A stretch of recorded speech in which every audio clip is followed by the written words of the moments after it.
So good morning to everyone. Good morning, dear participants. So today, well, it's the last day of our webinars.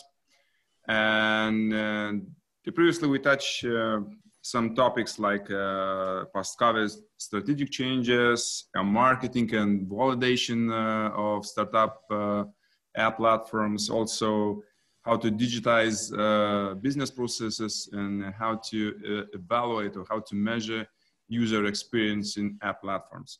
So we move today to another very important topic about logistic systems, because it's nowadays during the COVID and I think and post-COVID period is so important logistic systems which actually provide on service for app platforms, for e-shops, even for post. So, and today we have a topic, logistic system and contactless product delivery. We have our two companies from Science and Technology Park. One of them is Singleton, Darius Pečkys, and Rinkodara LT, Žilvinas Freihofas. So the first topic will be about contactless product delivery, which is so important in COVID period. And I heard from Darius that the product became so popular in not even Lithuania, but in other countries, for example, in Norwegia. So everything about that, everything about the product, about really product, about the barriers in contactless product developing, how to overcame those actually barriers will present the Darius Pečkys. So the Darius, I wouldn't say that welcome on the stage. I would say that welcome in Zoom. So Darius, you can start your presentation. Okay. All right. Hello there. My name is Darius Pečkys. I'm CEO of Singleton Labs.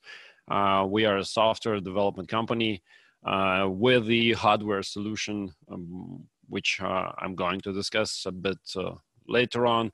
But initially, since the webinar idea is about the contactless delivery, so I guess I would like to give you some intro about why is contactless delivery so important now? I mean, it was important already before, but during the COVID-19, it became even more relevant to the so-called last mile parcel delivery. So what is this last mile is actually the path from the distribution from the delivery warehouse to the directly to the consumer or to the delivery customer. So essentially, according to recent studies, it's really a huge market. McKinsey says that it's been like 70 billion euros in 2017. So who owns it? Essentially, right now they are owned by the large delivery companies. So, for example, if you Google package delivery Serbia, so you would probably do not. At least I didn't find any of the local companies in Serbia who fall into the search results, and I just found global companies like DPD, TNT, FedEx, etc. So those whom we already know. So in other words, it's a huge business, but it's owned by the huge companies. Again, this business, this service, I would say, it's planned to grow in the next 10 to 5 years. Because of the increasing economic wealth and economic growth, because we consume more, also because people do really a lot of the purchases, a lot of acquisitions online. So it's the area I would say that a lot of people, so everybody knows about the last mile, about the package delivery. Everybody used it. Everybody had problems with it, and everybody can comment on it, of course. So probably whoever listens to me now, so really had in his life, had lost package, has the package damaged, had probably filed a claim, and so on. So we are all users of this last mile, and the last mile delivery is really changing now. Also, the main expansion is planned to be in rural areas. Specifically, it's very easy for the postal companies, for traditional package delivery companies, to expand in cities, especially in established cities, in the old Europe cities, as we say, and for example in London. In the subway area, there will be some delivery boxes deployed. But this is the easy part. But the hard part is, of course, the rural areas. And this is where the problem is with expansion into rural areas is, of course, there must be an economic driver for this. So I would touch this, how technology shift helps to drive the expansion of delivery boxes into the rural areas. Another thing, which is probably it's been going in circles, but some of you may know that the groceries delivery companies were actually became a reality in like early 2000s during the dot-com era, where the internet purchases of groceries, especially in US, a lot of delivery companies were being funded, and they miserably failed after a couple of years. And the reasons I will cover later, but the thing is that what we know, at least in Eastern Europe and in Lithuania especially, so specifically during the COVID, during the pandemic, we see that groceries delivery companies are also expanding highly, and there is a demand of contactless delivery specifically for groceries and medications. It's very again, another topic here would be is that the air and ground autonomous vehicles are becoming a reality, and while we may see the drones being used by Amazon, I would say that the real life autonomous vehicle will be, of course, way more modest. Will be a typical like a four-wheeler driving around your neighborhood and just going into the so-called mother vehicle, which is driven by the traditional driver. But essentially, the plan is, which is widely advertised, that autonomous vehicles will replace the traditional short-range delivery person and will be delivering packages directly to the automated stationary boxes. So at least this is what recent research shows, and I guess that's where the industry is going. So again, I already mentioned that there are some challenges in the last mile, and exactly among all this 70 billion business, the problem that smaller companies, they just cannot fit into these large delivery chains because they are essentially owned by the global companies. But there's one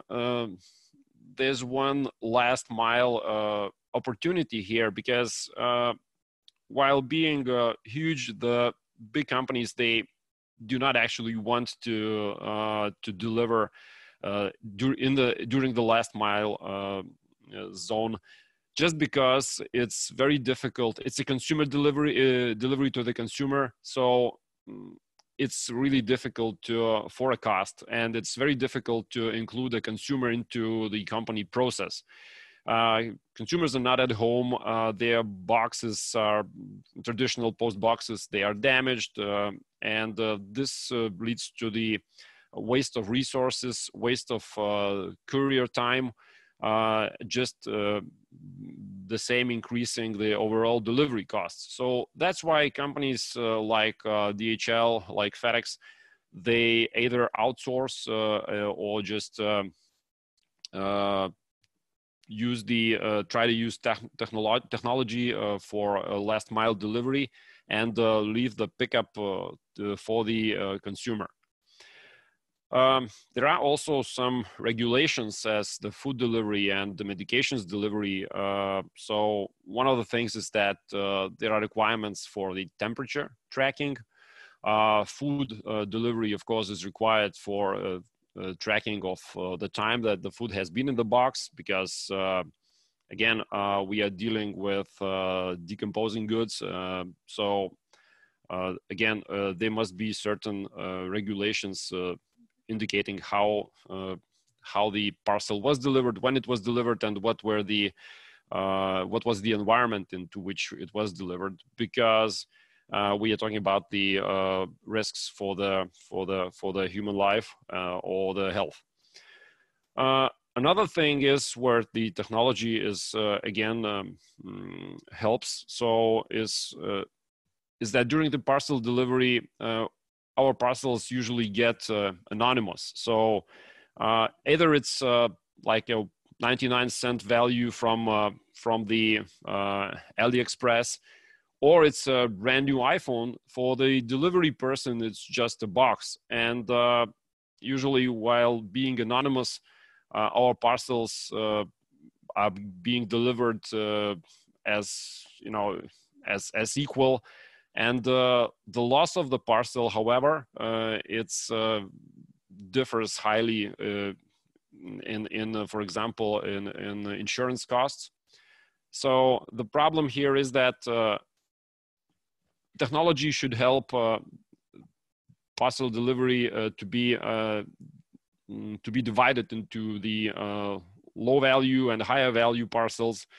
And of course, higher value parcels should be handled differently. Of course, the users commit to cover the increased costs, but the delivery must be willing to supply the higher level of security.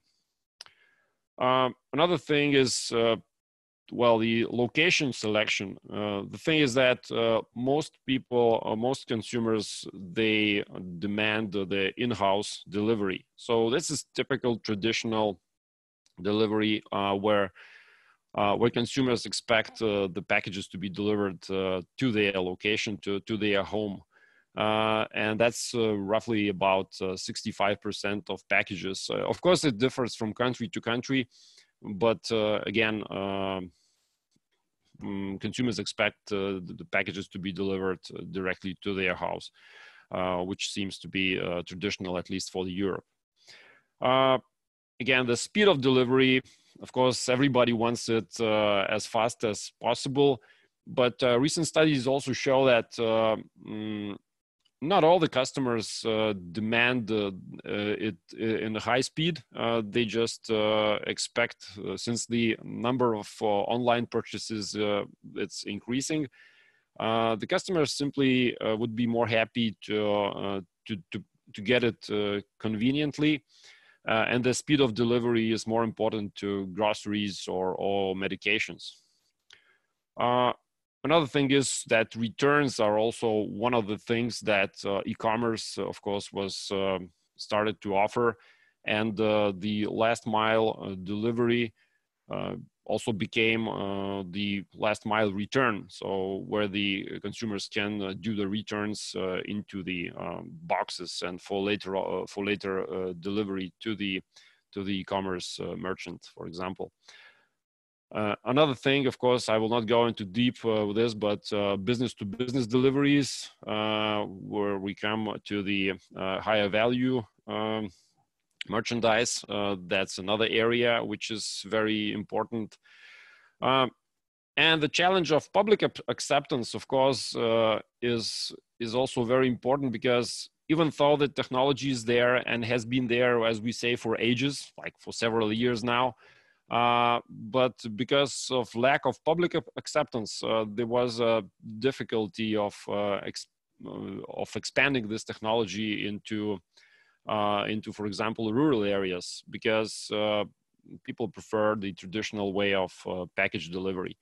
But slowly this is breaking, and we see that package delivery into the post boxes, into traditional parcel boxes is widely accepted in rural areas, also in the developing countries as well. So again, this shows that this is a convenient means of package delivery. Okay, so what we see, we probably all use this. So traditional delivery is what has been here for ages. So like this joke situation with UPS, where they just leave it on the porch. In some countries, there's a redirection. If you do not, the package cannot be delivered, so you just leave it to the box office, the post office, or at your neighbor. And just as we go to the how technology helps here and where our solution stands out, we have all seen, of course, the traditional parcel boxes. I will show them a little bit later in the next slide. There are so-called shared semi-connected boxes, which are kind of new for a couple of years now, at least in Northern Europe and in Eastern Europe.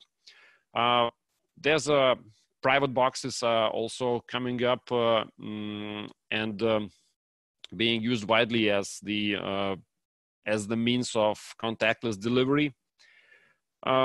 I will talk more about autonomous connected boxes, which Singleton Labs is offering as a solution to our customers. I will shortly touch the technology basis, and in other words, how we do it, and what the future deliveries will be. So, well, we've all seen the traditional parcel delivery boxes.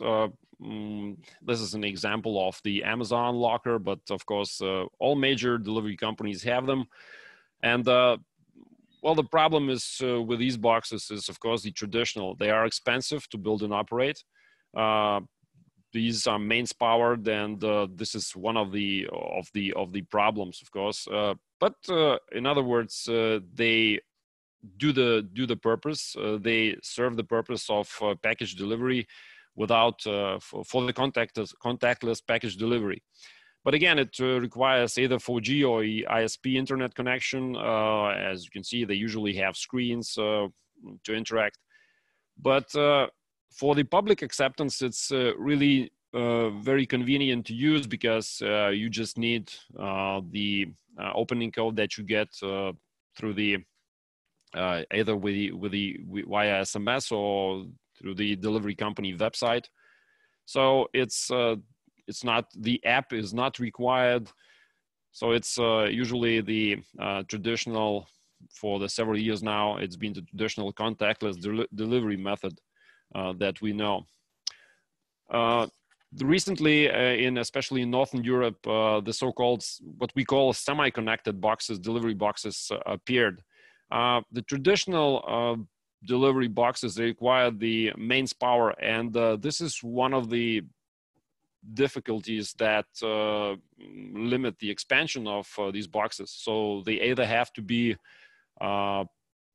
installed inside premises, or they have to be installed outside, but you must have the mains cable there. So in other words, it's really expensive to do all the design and to do all the installations. So imagine, like in this slide, you would have to put the mains cable to power the box. So this is the alternative. These boxes run on batteries, and they can be just put anywhere you want them, and serve the purpose of package delivery. Of course, everything has a price, and the price for this is, of course, that in technology-wise, they use the Bluetooth, which means that, as you can see, the box does not have any keypad nor screen, just for the energy saving purposes. But this means that the mobile app is a must. So both the courier and the consumer or the user of the box must have the app, which is, I would say, the app is a liability that you have to install. You have to know how to operate it, and this is really a problem for the older generation, for the seniors who just don't want you to use these the apps, and that's one of the drawbacks of the similar design. Another thing is that even though the boxes are shared, so B2B integration is required because, for example, if you want to deliver a box from DPD or from TNT, so the operator must integrate with the delivery company information system, at least to say. But otherwise, they are very friendly to couriers because they are very easy to deliver the package. This is where the most savings come from. And again, they are mobile. So if you need, you just drop them where it's needed. Private delivery boxes, specifically, this one is made in Lithuania. But typically they come from the UK because of the traditions, so that the contactless delivery can be made to the box, and specifically they are more targeted towards the food delivery because they are insulated, and of course the owner operates and maintains the box.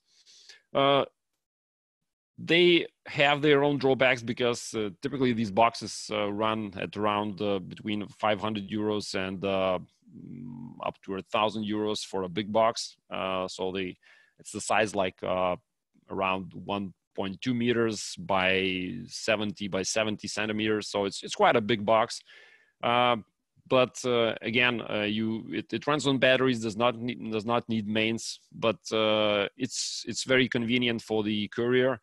But again, you have to do the investment, and again, this investment is difficult for wide is making it difficult for wide acceptance. So I will shortly describe the solution that Signal Labs is offering to its customers. So we offer the fully connected boxes, which actually look like this. They look like traditional boxes, but they do not have screen, but they have a keyboard. So they are fully online boxes but they work on the battery. So no mains required. You can just drop them where you need. And since the boxes are provided as a service, so any subscriber can deliver packages to these boxes just by subscribing to the standard API.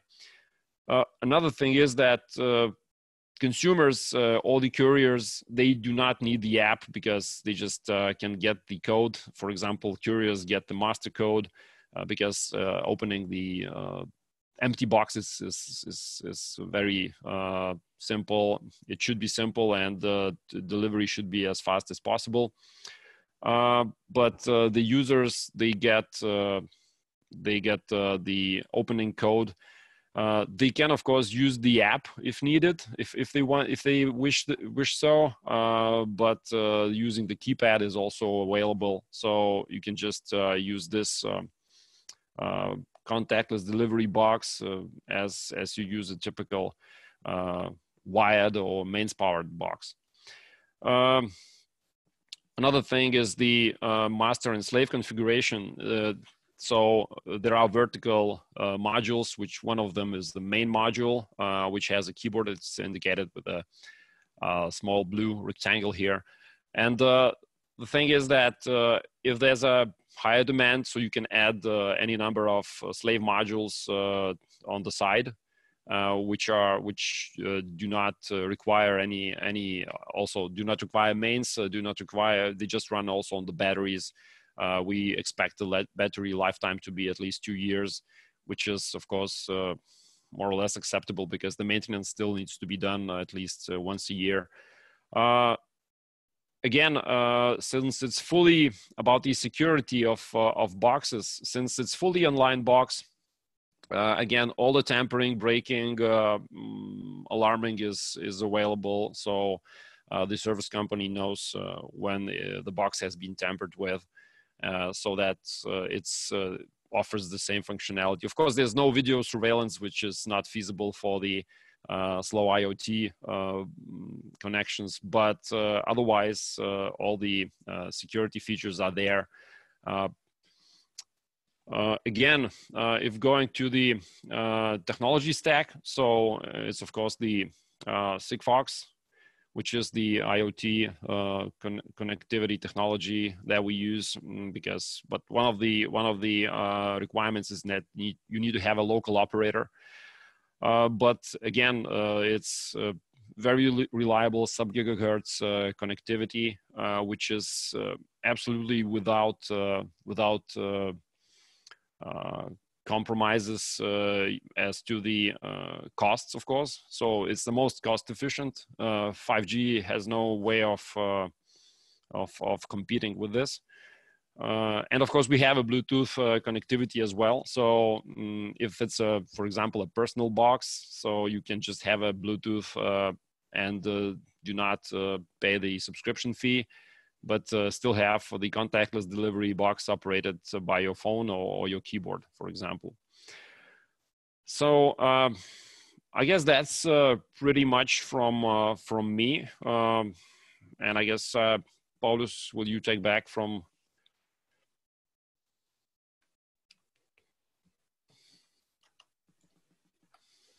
Well, thank you for your presentation. Actually, you talk about a lot of, you show actually a lot of examples from other companies, but how do you feel what happens in now actually in logistic business, without contactless business, product delivery? What kind of needs do you feel from your customers, and what kind of products actually you are preparing for them? So, well, the last product was Signature Labs product. So we offer the fully online but battery operated boxes. It's not only a box, but the whole software solution, which includes the apps, the integration with the third parties. As to the requirements for the future, of course, so such boxes are needed for the, as I mentioned, rural areas, which is outside the cities, because still contactless delivery during the pandemic, of course, is very important, and that solves the that allows for the contact-free delivery to the people living in remote areas. And also it's still a very economical solution, because it, compared to the traditional post boxes, which need to be installed and I mean designed, installed, they need the mains power. So this is again can be reused if the location was not successful, for example. So you can just you know, send a truck which would pick it up and will, you know, you can get it standing in the yellow location.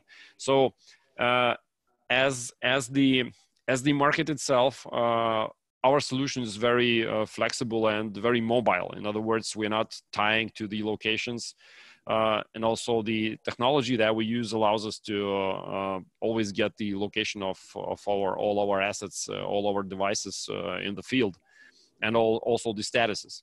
So we are able to timely react to all the challenges and issues that the hardware has or the courier has, and we are able to support the delivery companies as they are using our products. So that's another thing which is much better than the traditional delivery means, or the traditional in-house delivery, because the in-house delivery, which traditionally consumers expect, it still requires to either the consumer to be at home, which is a contact, or if it's contact free, then again it's living on the porch like in the, you know, in the old times, and this is not safe. And again, I hope that our solution is much better than than the currently available options on the market. How do you feel when we have to change all these boxes in our house? Is it the company actually purchase those things for each house, or just flat, or we have to buy it? What do you think about it? You don't have to. Well, there are many ways of receiving the service. That's why I mentioned the personal boxes. If you want a personal box, then you of course have to buy it. And then you can either subscribe to the online service, or you can use it as the traditional phone operated box. Yeah. But we see we see it as a service. So that, for example, multi-apartment buildings, they get it as a service with a monthly fee, which is quite small. And with the expansion of these services, we're able to offer a really good pricing for the subscribers. So you don't have to do all the investment and pay for the metal. You just have it. In other words, you just pay as you go. That type of you get that type of service. Yeah, so prices will be quite useful for us. Yeah. Okay, yeah. Go on. Yeah. So what about prices? You just mentioned the boxes. For example, for one office, if I would like to buy a box, for example, one box, okay, for my office, what kind of prices? Well, in average. Okay. So what we see now is the raw pricing for the device, which is of course the device being on the network. We see that it should fit into the €1 per month fee. Well, that's of course expectation, and that depends on the operator, which is who's acting locally. So again, if operator changes the prices, so we would have to adjust the prices accordingly. But with the service, we expect that it should fit into €1 per month per box. Quite cheap, huh? Isn't it? Yeah, I think it's quite cheap. Of course, there would be for example, if it's multiple boxes, so there would be an installation fee, which is just so that it covers the initial, transportation, setting up, hooking it up to the network and so on. But then, of course, it could be just subdivided into the subsequent payments. For example, and so that you just pay less during the subsequent months, so that you use the service. But that's the pricing idea, which is not settled yet. But where we are very firm is that this will be a service, and you don't have to buy the metal itself, for example, so that you just use it. Okay, thank you, Darius, for presentation. Do we have any questions to Darius' presentation? No. Oh, okay. Yeah, Samsudin. Okay. One of our companies, Ecosoft, had a year ago idea, a smart box that was something like this, but they didn't have a capacity to work all to the end. They want to make their own boxes, but also not only for delivery, but also for sending. Yeah, so that's one of the reasons that this is called the returns. Yes. So you should be able to return the boxes, yes, the parcels. So yes, sure. That's we see that returns will also be done using our services. So yeah, it's. But they think about that only like software solution, not like you hardware, you mean? give also a hardware solution. They think that only to make software solution with the sensors, is it box empty or is full, just to send info to the customer or to the post services.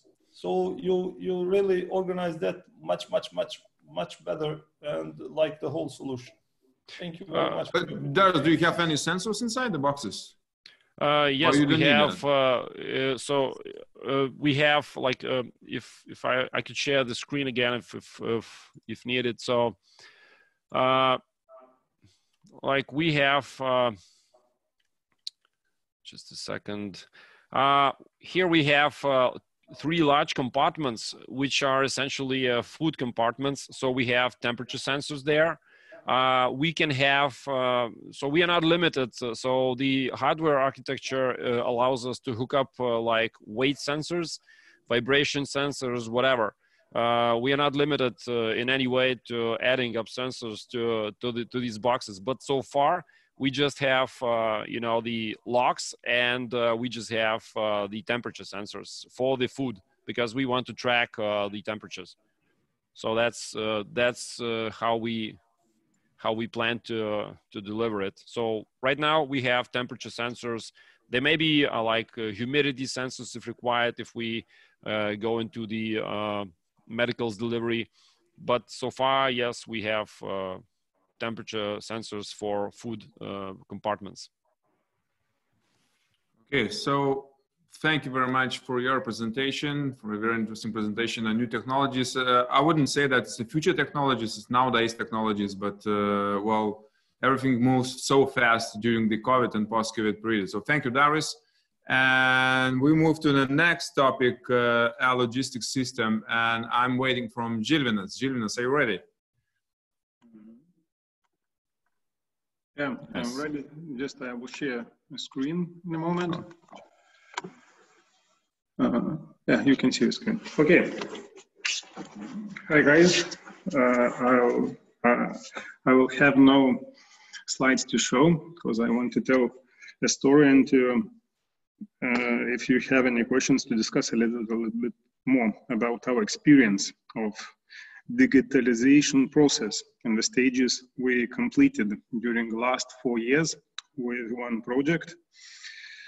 4 years ago, a company CEO of auto or finished vehicle transportation company, which carries the finished vehicles from factories like Ford or Mondeo to the dealerships by the trucks, came and said that we have a challenge and we want to grow up. And at the finish, during these 4 years, they grew up 4 times. And he said that the main challenge is the shortage of auto carrier trucks drivers in Europe.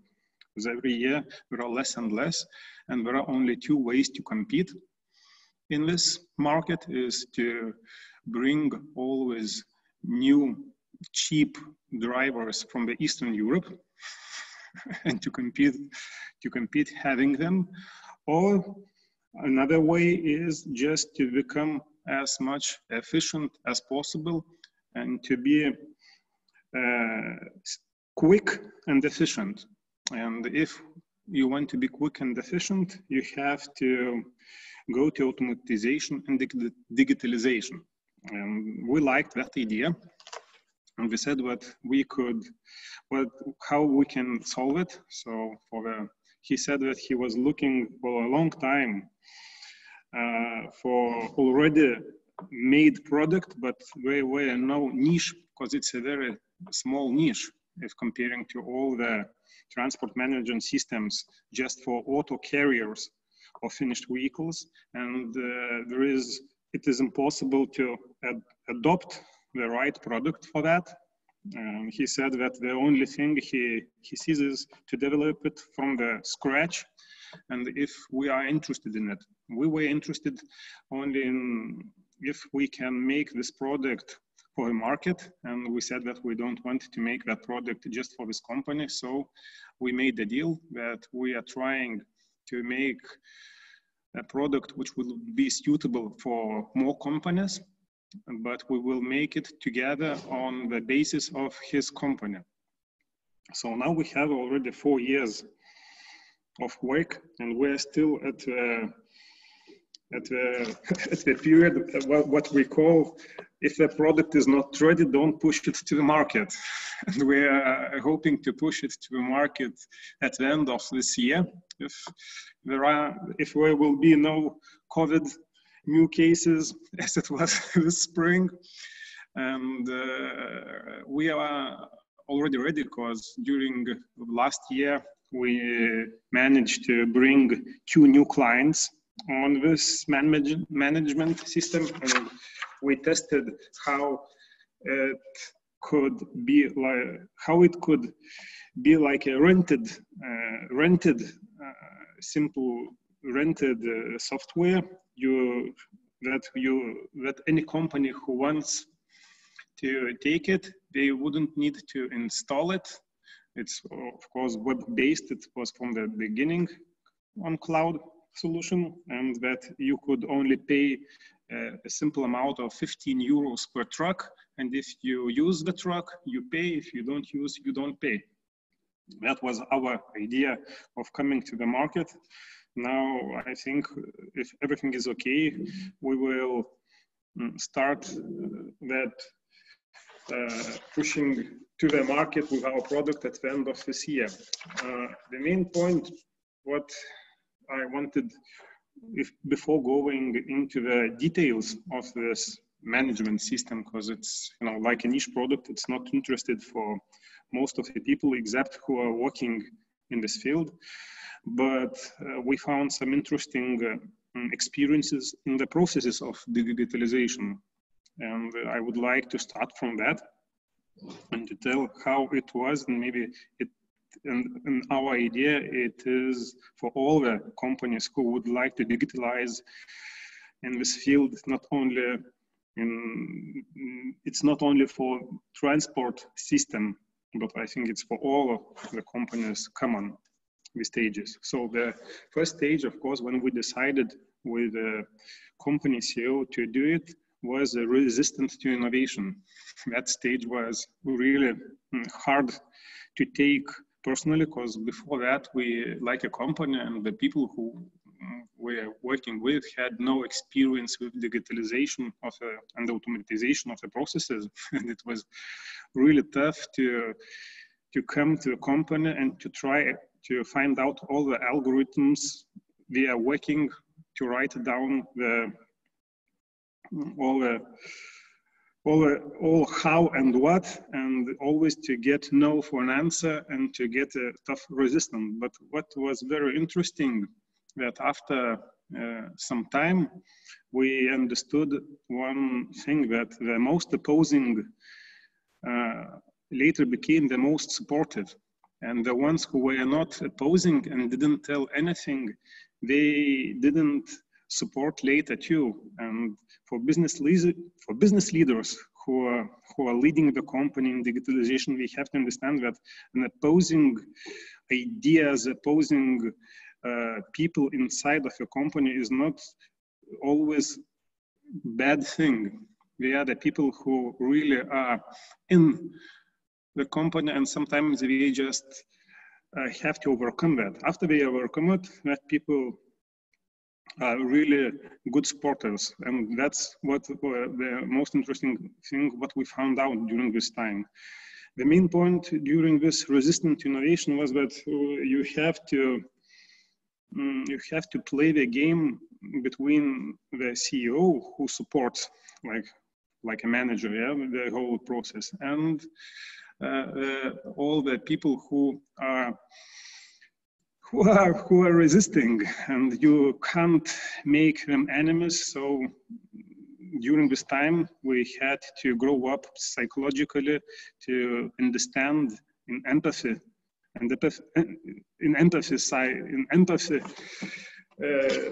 field, and to understand that how they feel. And during this time, the competence came in totally different ways, not only in digitalization, not only in programming, but in management, but in simply psychological field.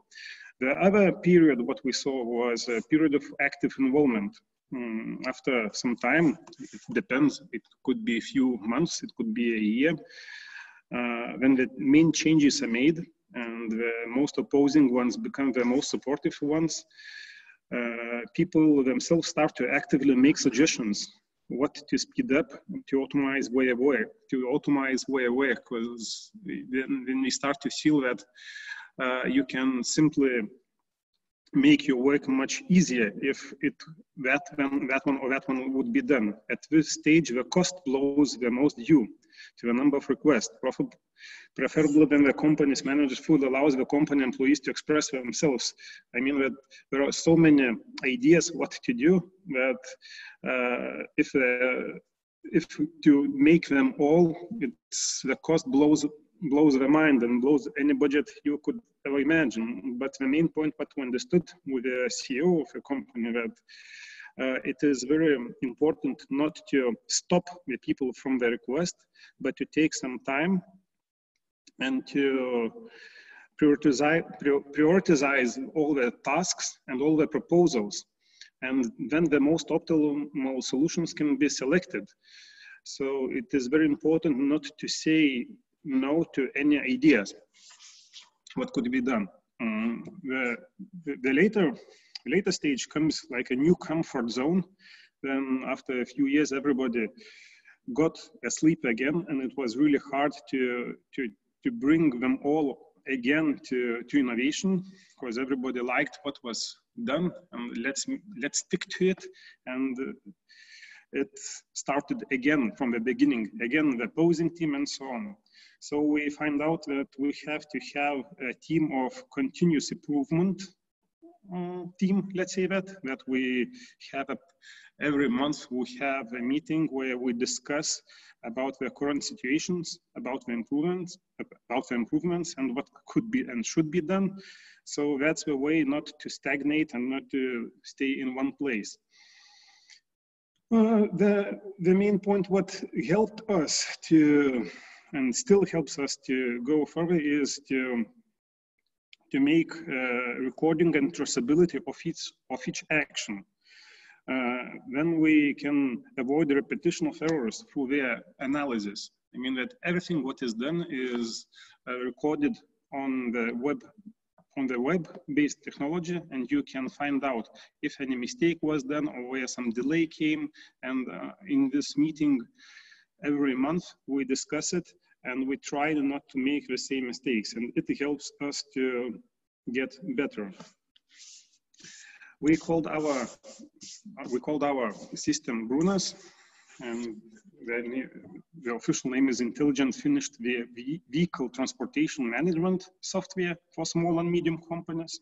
It's highly collaborative, web-based technology, embracing cloud-based and mobile solutions. It's really, maybe I will tell a little bit the context, everyone could understand why it was useful to make this company digital, and why they managed to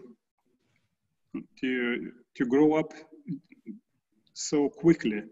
Žilvinas, could you describe actually what kind of benefits or advantage create for customers? So, you know, between the customer needs and your advantages, which actually we did actually with this program. Could you just share with us? Yes. This is what I was, now I'm going to tell. Okay. The main point is in transportation is speed. So you have to be quick, and you have to be faster than anyone else if you want to be successful. So it was impossible to do it for a company and for a lot of companies who are still using spreadsheets and who has no connections with third-party software. And the main point here is that the main clients are like biggest companies of car producers, Ford, Volkswagen, and so on. And they are still not digitalizing it so quickly, but they are doing it little by little. So 4 years ago, it was still everything in a traditional way, but the understanding of the whole market was very clear that we will have to go to automatization. And if you want to work with them, if you want to be a supplier, if you want to be in a chain of transportation, you have to digitalize yourself, because later or sooner you will have to have automatic connections, and they will work on the ones who has it. So we made it, and this was the main reason why we could take a lot of new sales. We can make a lot of new sales. It's one. I remember one time we just asked how much cost, because the cost is very important. Do you reduce with our software? And the CEO actually told that it's totally not about the costs. It's about the sales we can do now, because it would be impossible to do that sales without that technology. So yeah, okay, for the customers, if we're back to your yes, main customers, it's a logistic companies. Okay, so they actually, if they install your software inside the companies, inside their own service, what kind of benefit actually he creates? What kind of challenges actually you overcome during this period, and what kind of benefit do it gives for your customers? What is what is a competition between other companies? Yeah, it's very simple to tell. First of all, you get rid of all the conventional approaches like paperwork, spreadsheets, and it helps to become much faster. For example, before the digitalization, if you have really a lot of clients, it takes thousands hours during the month to take to lead all the sales simply on the spreadsheets. And when we have our system, it takes only a few minutes of that. So here is a very, very fast, very quick moment, yeah, to be quicker. Minimize human errors. It's simply that when people are doing really a lot of stuff by hand or by their information, which we put, there are really a lot of errors. And here analysis. You mean when they actually drivers they're filling the papers, they do a lot even of mistakes. So, yeah, because drivers are not filling the papers anymore. Drivers are simply now always using their smartphones with cameras to take all the actions we need, and we don't need to fill any more papers. We don't need to write anything, mostly because everything is already on the app which we have on the smartphone. And it's the same with management. Management simply had to write down everything what comes from the driver, what comes from the factories, what comes from the finance department, and everything. All this stuff is now automated, and you don't have to write. You just have to click, or you have just to make a tick on the program. So that automated functions also create shipment routes, load planning and tendering. Using that software, we are planning too, and it helps simply to tell that for a driver where to go, because you get it first of all automatically, and which cars to put on the truck first, which list, not to make any mistake by the plan where they have to simply to load them out. And is it your GPS, is it like roadmap it's showing, or just you using in your system, for example, the Google map or something like that? Because, well, its speed is of course is very necessary for logistic business. But instead of that, the price, the cost of logistic also including, so do you have some maps, additional maps who help just go faster or just go cheaper, or just some places where you have to stay for example, for drivers in some hotels?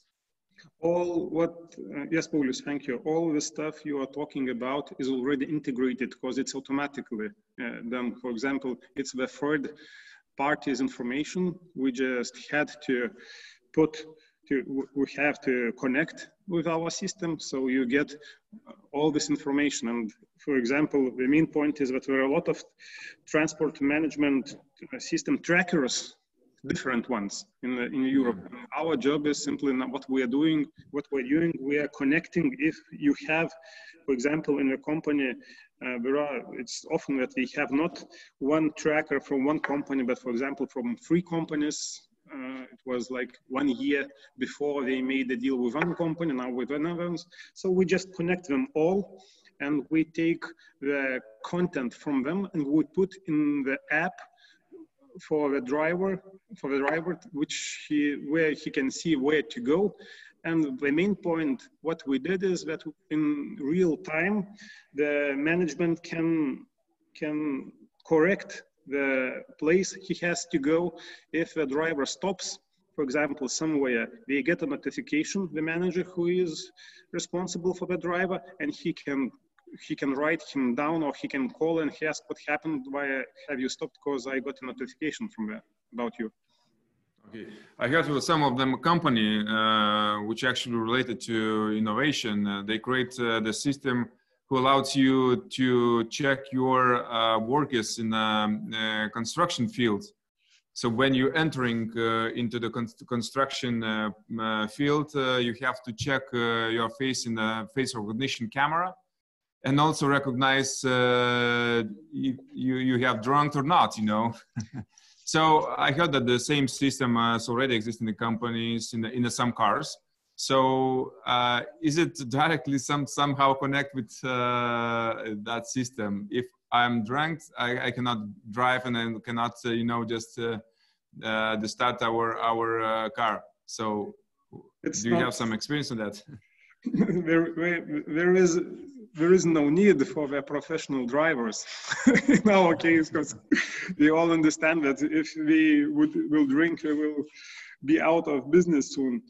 Yeah, but thank you for that even question, because it's, yes, and the main point is it's not so difficult to simply connect to a third-party solution, which makes it, yeah, to our let's say solution, and it could be done easily. We will not make from the beginning that point how to check if you're drunk, but simply if it's done somewhere, we can integrate it like we do. And the main point of our system is integrating third-party softwares all around the world, which is needed for one user. Yeah, exactly here. So the main cost of our development is integration of third-party softwares.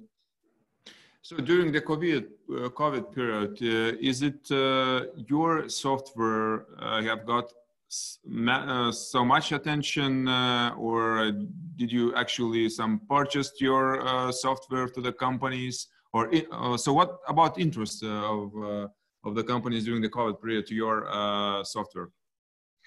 It was much more easier to interact with companies because the transportation business stopped.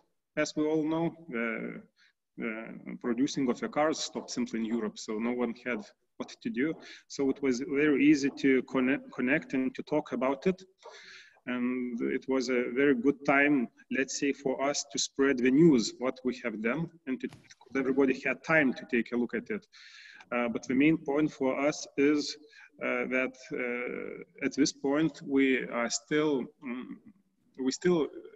not looking for investment, because we are doing everything from our own money and from our company. So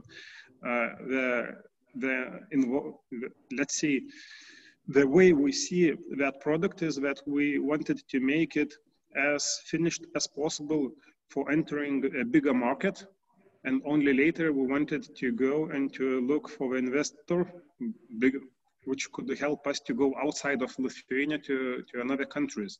The main point here is that there are really a lot of different third parties connections we have to make if we're going to another country. So here, our goal is simply here to make the product like a platform. Yes, a platform